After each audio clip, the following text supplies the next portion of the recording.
본문 13절 상반절입니다. 601년 첫째 달 곧 그 달 초하룻날에, 여기 나오는 첫째 달 초하룻날이란 601년 정월 초하룻날이라는 뜻입니다. 첫째 날 초하룻날, 정월 초하룻날, 우리식으로 말하면 설날입니다. 그럼 601년은 뭡니까? 주전입니까? 기원전 601년이라는 뜻입니까? 아닙니다. 노아의 나이 601세 되던 해, 그런 뜻입니다.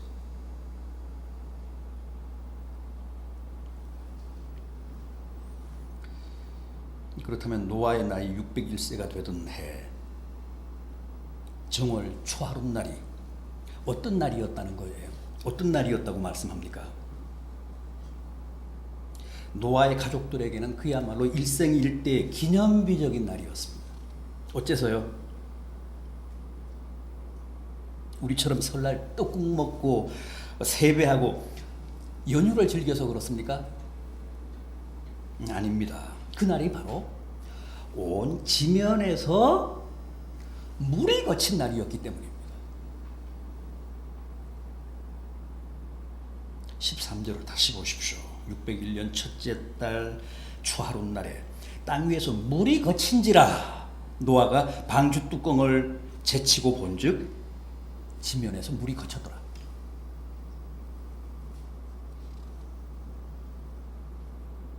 (601년) 정월 초하룻날 아침, 설날 이른 아침에 노아가 방주의 뚜껑을 열어젖히고 밖을 내다봤더니 지난 1년 동안 온 천하를 덮고 있던 물이 땅에서 다 거쳤더라는 겁니다. 그럼 그때 땅에서 거친 물은 어떤 물이었습니까? 하나님의 진노의 물, 심판의 물.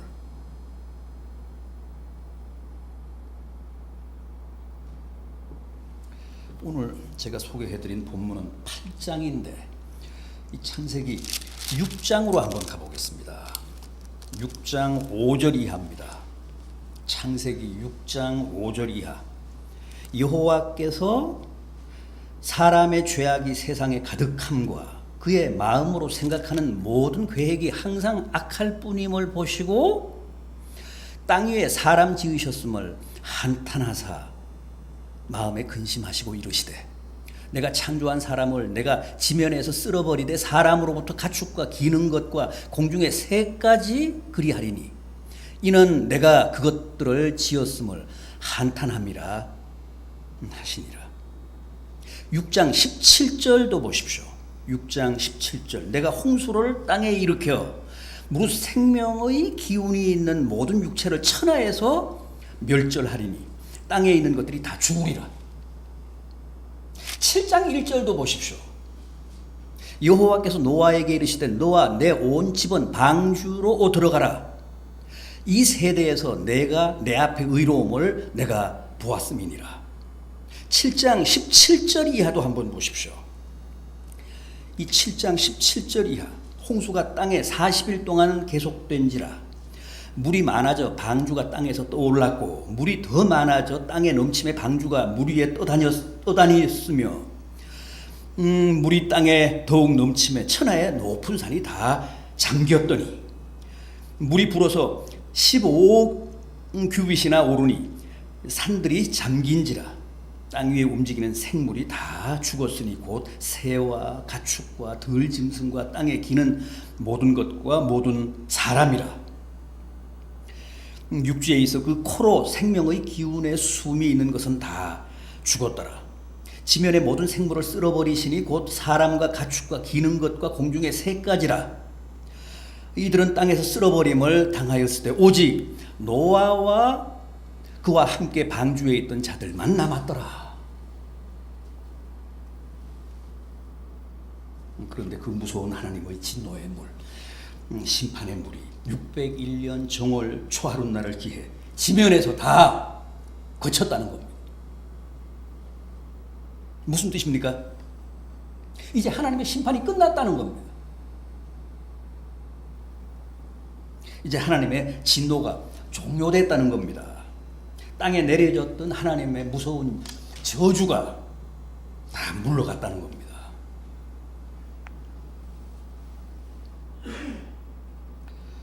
여러분들은 자신을 의인이라고 생각하십니까? 죄인이라고 생각하십니까? 장로교 신자들은 대개가 자신을 죄인이라고 생각하는 것 같습니다.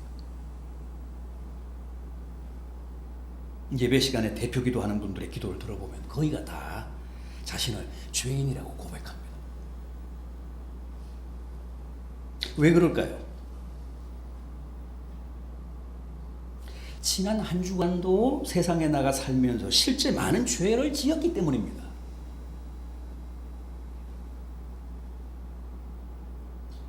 그러니까 세상살이 하며 날마다 죄 짓다가 주일날 교회에 와서 회개하고, 또 세상에 나가 죄 짓다가 주일날 교회에 나와서 회개하고, 이런 악순환을 반복하는 게 사실이고 또 부인할 수 없는 우리 삶의 실상이기 때문에 우리는 대개가 자신을 죄인이라고 생각합니다. 죄인으로 인식을 합니다. 그런가 하면 또 어떤 사람들은 자신을 의인이라고 합니다. 의인이라고 생각합니다.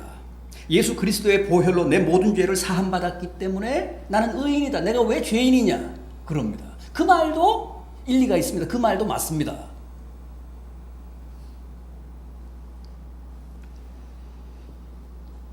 우리는 다 의인이어서 의인이 아니라 실제는 의롭지 않지만 주님이 의롭다고 칭해 주시기 때문에, 하나님이 우리를 의인으로 간주해 주시기 때문에 의인이라는 말도 일리가 있습니다. 이 의인이라는 말도 맞습니다. 그게 우리 기독교의 핵심적인 교리이기도 합니다. 사실은 죄인인데 주님이 의인으로 인정을 해주시기 때문에 의인이 됐다.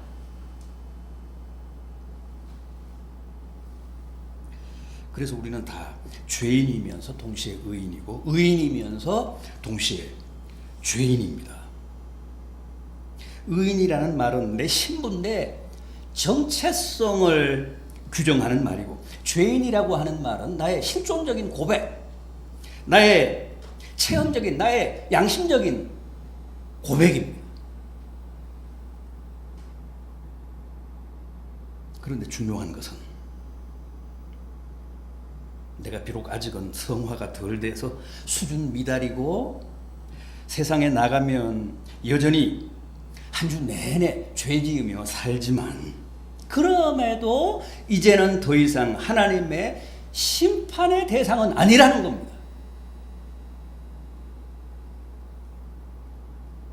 더 이상 하나님의 진노의 대상은 아니라는 거예요. 하나님의 연민의 대상, 안타까움의 대상, 용서의 대상, 자비의 대상, 사랑의 대상, 축복의 대상일지언정 절대 저주의 대상은 아니라는 겁니다. 심판의 대상은 아니라는 겁니다. 왜요? 601년 정월 초하룻 날 아침, 방주의 문을 열어젖히고 밖을 내다본 노아의 눈앞에서 모든 심판의 물이 거쳤듯이 우리의 눈앞에서도 이제는 하나님의 모든 진노가 다 물러갔기 때문입니다.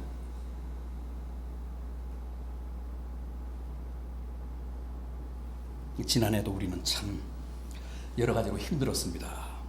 새해도 마찬가지입니다. 온갖 부정적이고 비관적인 전망뿐입니다. 여러분, 그럼에도 우리는 절망하면 안 됩니다. 희망을 가져야 합니다.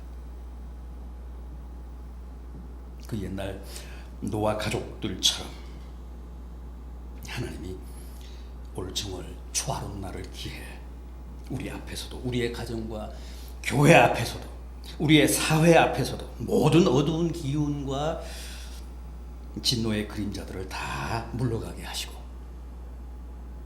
오직 축복과 은혜의 밝은 빛만 비춰주실 것을 믿어야 합니다.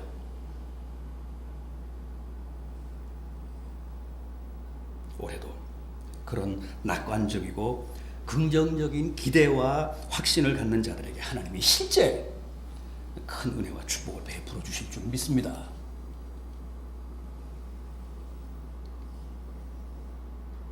다음 601년 정월 초하룻 날은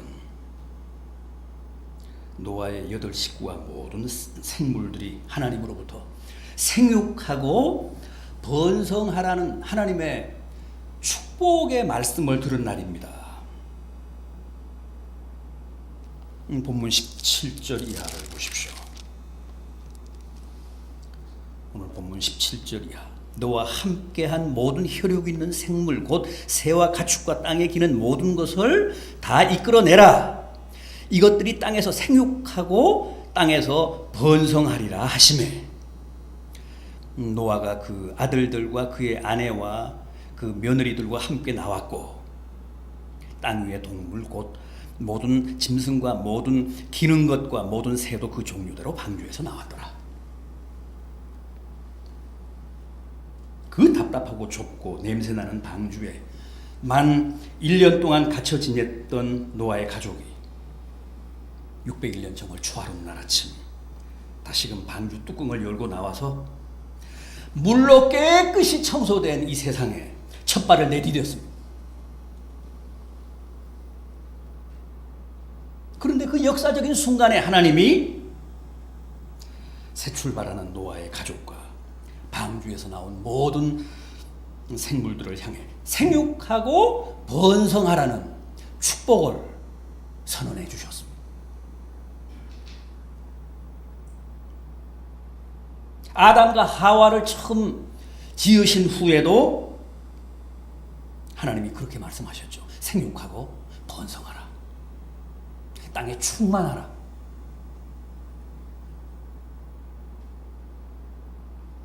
그런데 지금 노아의 가정에도 그렇게 생육과 번성의 복을 빌어주고 계십니다.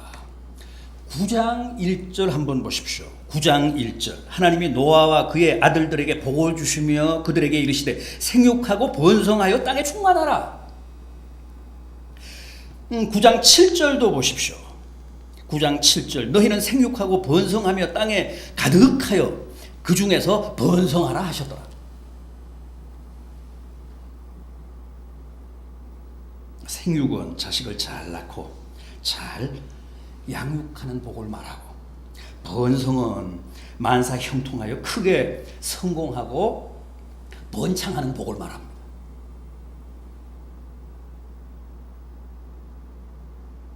이것은 어느 시대에 살든 구원받은 우리 하나님의 자녀들이라면 꼭 누려야 할 가장 아름다운 현세적 복입니다.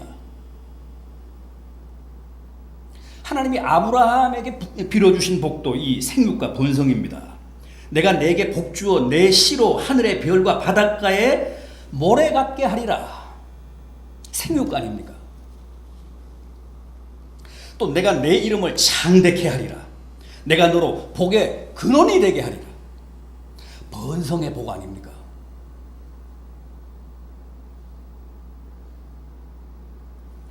여러분 올 정월 초하룻 날 아침에는 주님이 여러분들에게도 꼭 이렇게 생육과 번성의 복을 빌어주시기를 진심으로 기원합니다.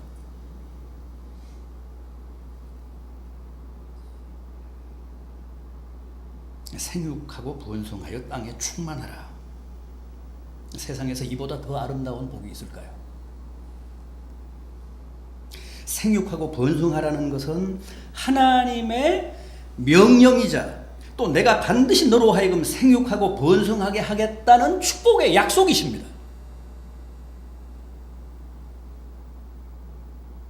올 한 해만이 아니라 여러분의 전 생애가 언제나 이 생육하고 번성하는 하나님의 축복으로 충만하시기를 빕니다.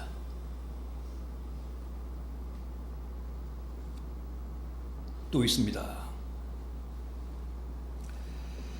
이 601년 정월 초하룻 날은 노아의 가족이 방주에서 나와서 하나님 앞에 처음으로 감사의 제단을 쌓은 날입니다. 20절, 21절 상반절 보십시오. 노아가 여호와께 제단을 쌓고 모든 정결한 짐승과 모든 정결한 새 중에서 제물을 취하여 번제로 제단에 드렸더니 여호와께서 그 향기를 받으시고 그 중심에 이르시되 내가 다시는 사람으로 말미암아 땅을 저주하지 아니하리라.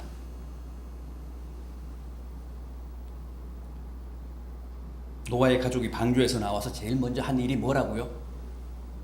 좋은 터를 잡고 자기들의 살 집부터 지었습니까? 그날이 마침 정월 초하룻 날이라 차례상을 차리고 무슨 조상들에게 제사를 지냈습니까? 아닙니다. 단을 쌓고 정결한 짐승, 정결한 새를 취해서 하나님께 번제를 드렸다고 합니다.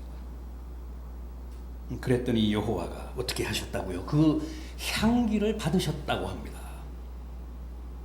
그렇습니다.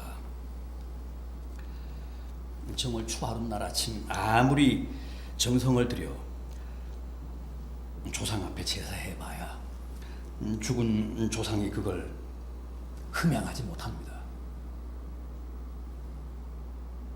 그럼 그 제사를 누가 받습니까? 조상에게 드리는 제사 누가 받습니까? 마귀가 죽은 조상 행세를 하며 시침 뚝 떼고 그 제사를 가로챕니다.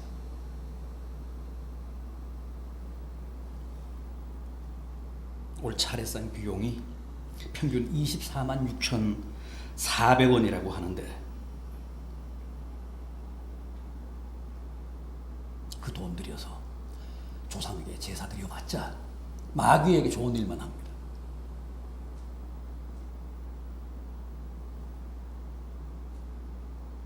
그러나 정월 초하룻날 아침 하나님께 제사하면 하나님은 반드시 그걸 흠양하십니다. 그리고 은혜를 베푸십니다. 사실 9장 1절에 생육하고 번성하여 땅에 충만하라는 말씀이나 9장 7절에서 다시 너희는 생육하고 번성하여 땅에 가득하여 그 중에 번성하라고 하신 말씀이 다 노아의 가족이 예배 드릴 때 제단을 쌓고 번제를 드릴 때 하나님이 축복하신 말씀이고 약속하신 말씀입니다.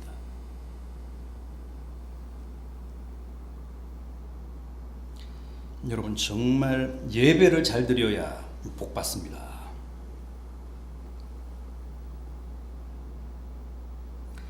내가 드린 예배가 하나님 흠양하시기에 합당한 산 제사만 되면 그 사람은 반드시 생육하고 번성하는 복을 누리게 됩니다. 생각해 보십시오. 만복의 근원이신 하나님이 생육하고 번성하라는데 복되지 않을 인생이 있을까요?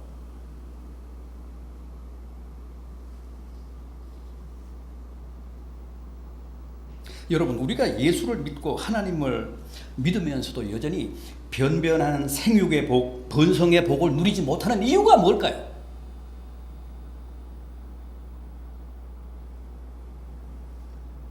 절대 운이 안 따라줘서가 아닙니다. 절대 세상이 협조를 안 해서가 아닙니다. 무엇보다도 제대로 된 예배가 없기 때문입니다. 기본적으로 예배가 부실하기 때문에 그렇습니다.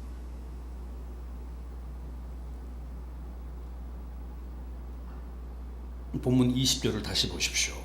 노아가 정결한 짐승과 정결한 새 가운데서 제물을 취하여 제사를 드렸는데 무슨 제사를 드렸다고요? 번제를 드렸다고 합니다. 그랬더니 여호와께서 그 향기를 받으시고 어떻게 하셨다고요? 내가 다시는 땅을 저주하지 않겠다고 다짐하시며 맹세하셨다고 합니다. 여러분 하나님을 제대로 예배하는 자는 절대 저주받거나 심판받지 않습니다.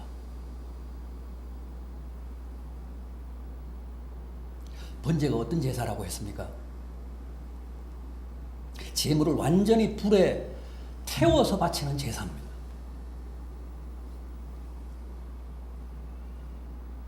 그래서 번제는 자신을 온전히 하나님께 바친다는 뜻의 제사입니다.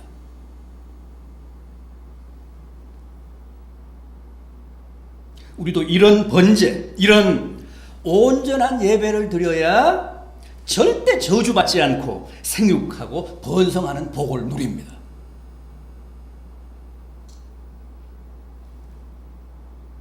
예배란 주일날 정해진 시간에 나와서 그저 기도하고 찬송하고 설교 들어주고 헌금 내주고 가는 게 그런 의식이 예배가 아닙니다. 자기 자신을 하나님께 번제로 드리는 겁니다.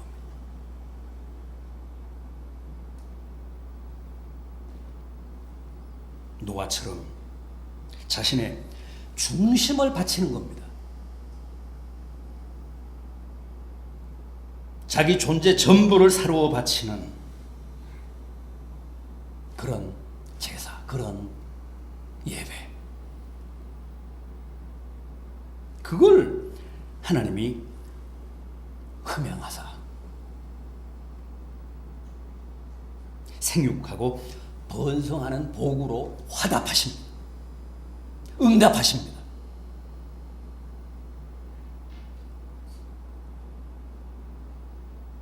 부디 올 정월 초하룻 날에는 그 옛날 노아의 가정처럼 하나님께 신령과 진정을 다하는 사한 제사를 드리고